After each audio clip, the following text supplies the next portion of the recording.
Hi, this is Lewis. I'm going to be doing Unit 20, Computer Game Platforms and Technologies, Assignment 4, which is Unboxing and Setting up a Console. So as you can see, I'm setting up the latest generation console, the Xbox One. Now I'm going to open up the box, and it comes with a controller, standard. You normally have to put two AA batteries in this, but I've got a plain charge kit, so it eliminates me having to put the batteries in. You also get a power supply, which is shown here, which comes also with a power cord that goes into a plug socket, and you get a 4K HDMI cable,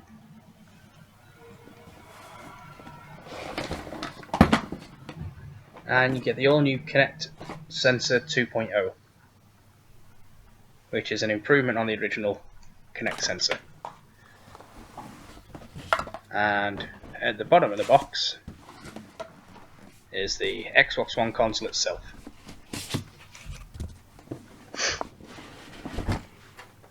Ta-da!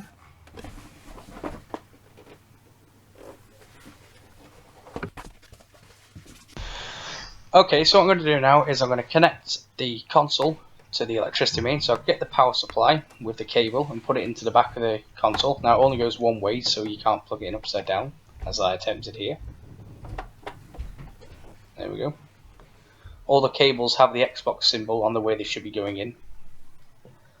And here we have the power cord that has a 3-pin prong that goes to the back of the transformer part of the power supply. Now the reason the transformer is so big is so it takes away the heat from the console. It also comes with a light, as I was pointing out there, that goes orange when there's power in it but the console's not turned off, and white when the power's on or when the console's in standby mode, because you can now tell your Xbox to turn on manually when you walk in the room, so it stays in a subdued standby mode. So with that all plugged in, there you go, you can see the lights come on.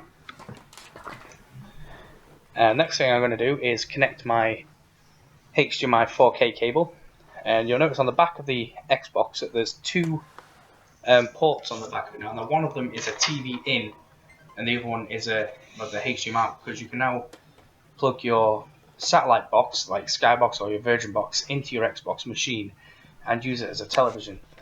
So essentially it takes away the need of having to use a remote control, and you can use your Xbox to do everything either by talking to it or just by using the Xbox remote. Because using the Xbox, you can also tell your TV to turn the volume up and down or skip channels, but that's for another day. So plug in the HDMI cable in the back there, and I've set my camera back up so you can see. There we go.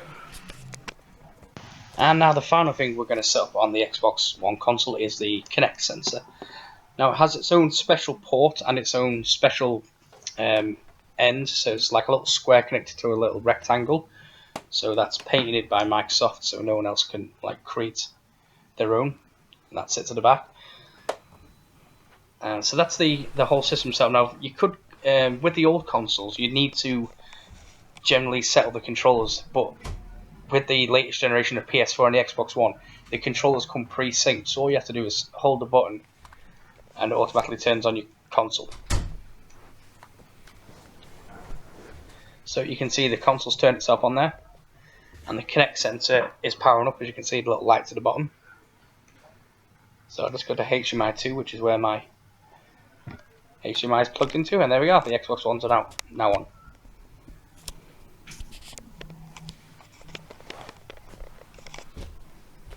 A bit jig around, and there's the Kinect sensor coming on. Those three white lights there are infrared, which connect to the controller, because at the top of the controller are two infrared buttons which connect. So when you put your controller down when you're watching like a movie or a TV show, it powers your controller down instead of draining the battery away. Now because this has already been pre-synced, the camera will recognise me and it'll sign me in with my own game tag. So there I am, it says hello Lewis as soon as it comes on. Only problem is I'm not connected to the internet. That's because I've come round to my partner's house instead of my flat, so I'm going to have to now reconnect to the internet. Now the Xbox One itself comes with a wireless transmitter built into the system, so we can just go along and select her wireless internet and connect to it. So I'll come back after that's all done. So after adding my details in, obviously you can see I'm now connected to the internet. I'm now just going to go back to the dashboard and show you that I'm live. So obviously it still says connecting to Xbox, but as soon as the time pops up, you'll see it says pins, home and store. And then there we are, the store's loading on the right hand side. And on the right hand side you get your games, your music and your videos. And then left hand side you have like your own preset pins that are registered to your account. So that'd be like any games or any apps that you've got downloaded for your system. So next thing I'm going to show you to set up is in the settings. I'm going to show how to set up your display and sound so you can get the best quality from your console. Now, first thing I select is the TV resolution. You want to keep that on 1080p. Go across to your color depth and choose 36 bits per pixel. That's the highest one there. And the color space you want to be on PC RGB full, so you get full RGB rather than just limited one. Next thing I'm going to do is I'm going to select Setup TV and AV Control. This means that I can use a satellite dish and I can also use the TV in sync with the Xbox. So as soon as I walk in my flat, I can say Xbox on or Xbox turn off, and it recognises my voice. Not only does it turn off the Xbox system, it turns off the TV as well. So there's a TV all set up now. There's a lot of TVs already pre-registered, so obviously the Sony Bravia being a high-selling TV is already registered. Lower end TVs, you'd probably have to enter in your TV code on the back of it and it'll probably find it if it's compatible with the console. So with that all set up now, I'm going to turn off the console just by using the phrase Xbox turn off, as you'll hear now. Xbox turn off. And then by saying yes, Yes. it accepts the command. Now the TV being synced to the console as well with the Kinect and everything all turns off together, which now means when I say Xbox on, the whole system will reboot itself. Xbox on. And that little beep indicates that everything's been heard, and as you can see, TV instantly on, console instantly on. Because I'm still sat in front of the Kinect sensor, it recognises my profile straight away, and boom. So that's how you set up one of the new generation consoles. Right, so for part 2 of this assignment, I've got to download a game on a PC. So I'm going to use my laptop here, and the easiest thing I can think of would be to do it through Steam. So I'm going to go through my Steam account. I've got a bunch of games on this laptop that I haven't installed. So I'm just going to go to all games, and all the dark grey games are the ones actually I haven't downloaded yet. So let's find one that's not that big of an installation. Probably going to be, actually Braid would be a small game to download. So we'll download Braid. So I'll just click install. Now my computer is already connected to my own home Wi-Fi, which is Lou and the Jew. And because this is all in there, estimate download time 2 minutes 42 seconds. So we'll just click next on that. Create a start menu. Now we don't need to do that because my start menu, as you can see down here, is pretty full at the moment. So just click next. Now we're gonna cut out all the installation, so we don't have to sit and watch it. So when I come back, the installation will be complete. Right, so here we go. We've got Braid downloaded now. So if I go along to play, I can get that up and running. Because the captioning studio I'm using cannot capture games, it only captures my Windows background, I've had to use a different camera. So I've gone onto my tablet, and this is capturing Braid now, which is just launched up. So something I'm going to normally obviously would use, if I just turn this down a second, I would use a keyboard to go left and right and stuff. But I don't like using keyboard for some games, I do prefer to use a controller. So what I'm going to do is I'm going to connect a device to my laptop so I can use a controller. So I have with me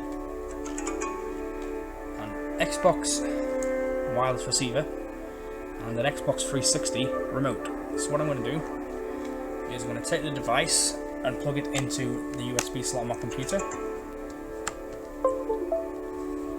and I'm going to take my controller and I'm going to turn it on. Now that will turn on my Xbox 360. So what I want to do is sync, which is what that's doing now. Take my device and sync as well, and you can now see they are in sync with each other. So when I start moving left and right on the G-pad, the joypad, sorry, you can in fact see that the button above little Braid's head there, or Timothy's head, has changed into the Xbox B, which allows me to do that. So that's how you connect a peripheral device to a PC. Thank you for watching. Right, so I'm going to show a game being played wirelessly, so a WAN game. Now I'm using my Xbox 360, and as you can see there's no cables there, just the plug and the HDMI, because the Xbox have a built-in wireless transceiver. Now I've got my game signed on there, playing on Minecraft, and then over here is my flatmate Mike, the Jew, who also has his Xbox, and as you can see from the back there's no wireless receiver in there either. So, and he's got Minecraft as well. So Mike's going to launch up Minecraft on his screen for us. Am I just starting a random map off? Yeah, just start a new map for us both. So just go like create a new world or something like that. New world, new world. I'll stick it on creative. No. Doesn't matter what's on. Survival, but it's on peaceful. Alright, go on options, dude, and make sure it's... Yeah, turn invite only on just so I can join. Invite only. Yeah. Done. Alright, so if you launch that up. Right, so he's initializing now, I'm creating the game. So I'm going to go over to my Xbox. Wherever I put my controller. It's there.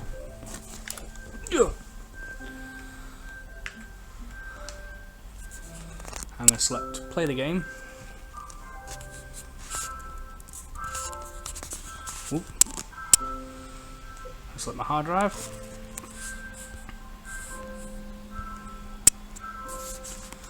And then eventually, when Mike's game's loaded, in that box there will come up an available game to join.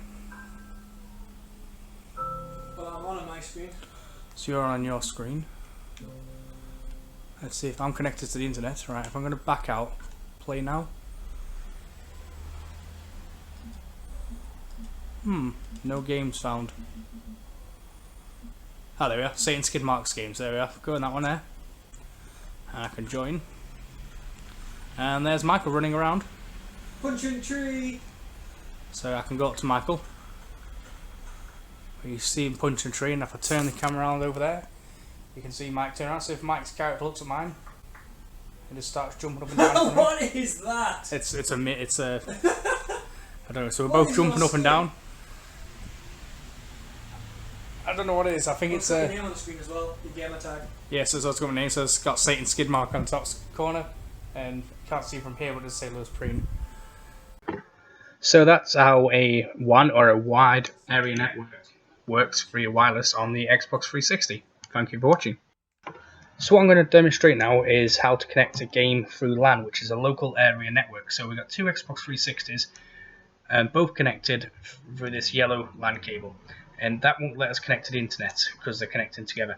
So as you can see on both screens, it says connect to Xbox Live, which is physically impossible to do because of this network cable being connected together. I'm going to be running the same game on both systems, which is going to be Resident Evil 6.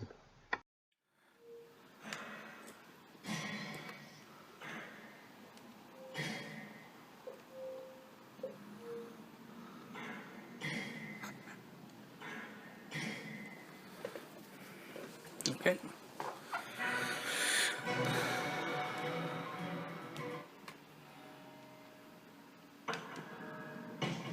So I'm going to do it on this screen because it's more clearer. Click play game on both of them, campaign on both of them.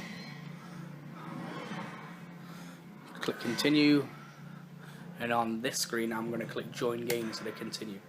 So on this one I click. Now he's got his set to system link, and I'm going to click quick match. Now this one I'm on professional signal, so that one's searching for a game session. Now I'm on system link and allow. So if I go on to start game, it'll come up like I'm playing as Chris, and his has come up cannot find game session. So I hit refresh, and there's my game session, Lewis Preen. So if he hits A, on that screen it should say Satan Skid Mark, and then the level will load up. And they're both loading at the same time. Right, there we are. So the cutscene. So I want to skip the cutscene. So it'll give him. It will give Michael's console say select to skip. So both consoles skip.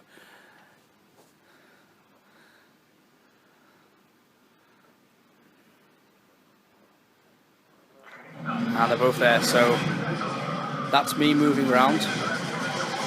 And you can see Michael standing still because I'm not doing anything. and a Michael screen. If I start shooting behind Michael, if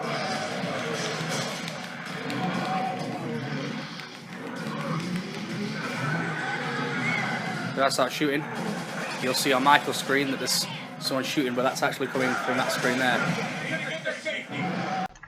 And that's basically how the LAN network works. It's just a cable that links them together so both consoles can play the same game and play co-op without the need of splitting a screen in half.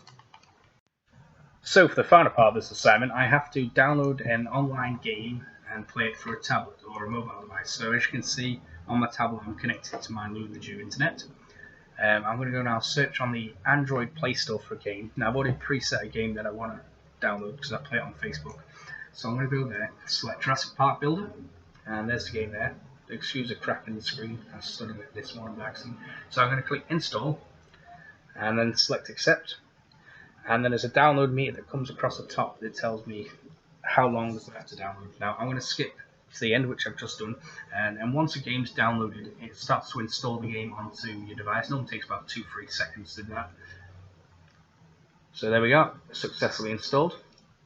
And you'll see that there's now an app. So I'm going to select the app and launch it up on the tablet.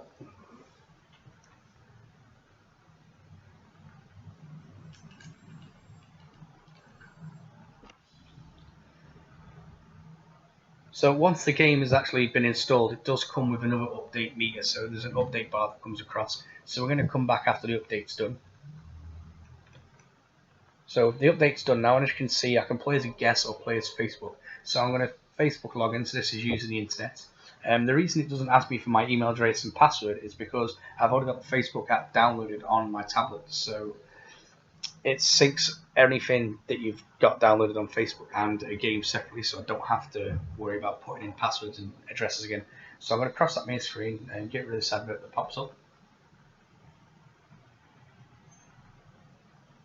And there you can see that's my park that I built on Facebook, and I can now play it on my tablet. Now if I select the home button down here, I can go to my friends who also play on Facebook. So I'm going to pick Mike, my flatmate, and just click visit parks. It then uses the internet to then go to his park. So that's Michael's park, which obviously totally different to my one.